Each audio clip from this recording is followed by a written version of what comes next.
Hey, this is John Carlos, and I'm here with a look at the second KOBA figure from Wave 2 of NECA's Dawn of the Planet of the Apes. So this is the KOBA figure that I wanted when they first made Dawn of the Planet of the Apes figures. I mean, the Series 1 with them in war paint was nice, but they only wear that stuff in like 2 scenes in the movie. This is how he looks for the majority of the film, without the war paint, and I really dig what they've done here.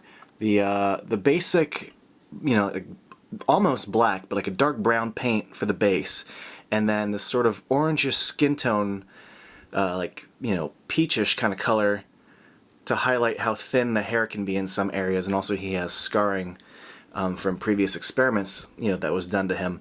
So I like the darkness mixed with the sort of lightness in those areas. The sculpting on his hairy legs is really well done. The hair all over his body is well done. I think it must be really hard to sculpt hair for a figure that's supposed to be hairy, but it's going to be in plastic form. But it retains a really good shape of the figure and a really good hair shape to the design. Also, the design of the feet, the actual sculpt of the bottom of the feet, the way they stand, and also the use of dark paint to light paint creates really good kind of skin tone and shading. I really dig that on the hands and the feet. I think they did a good job sculpting his hands as well. One thing I do have a problem with is his back scarring area is so poorly painted. I mean, it just looks like blap, blap, there's some paint, blap, here's some peach paint, and a little bit of brown lines. It's not very detailed considering the sculpt of what's going on there. And his head is interesting. It's very well sculpted. Very well done. I dig the scar going down his eye. I think the eyebrow ridge, the forehead area, the nose, the eyes, this little wrinkling, and his mouth and the teeth, all really well done.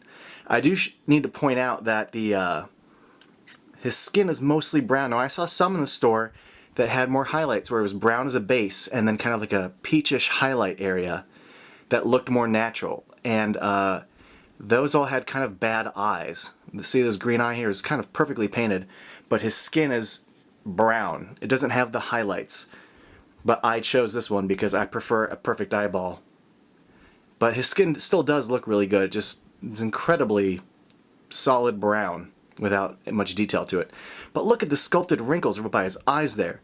His ears look good. His hair looks good. The paint of where the skin meets the hair looks good. I love the hair on the side. The way they sculpted his tongue and teeth and gums, the paint on the gums. This is a great head sculpt. I really dig this. And his wonky eye looks great too.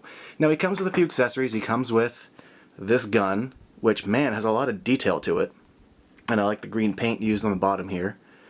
But a lot of just gack all over there looks good. And he's got 2 alternate hands. A right gun hand and a left grip hand.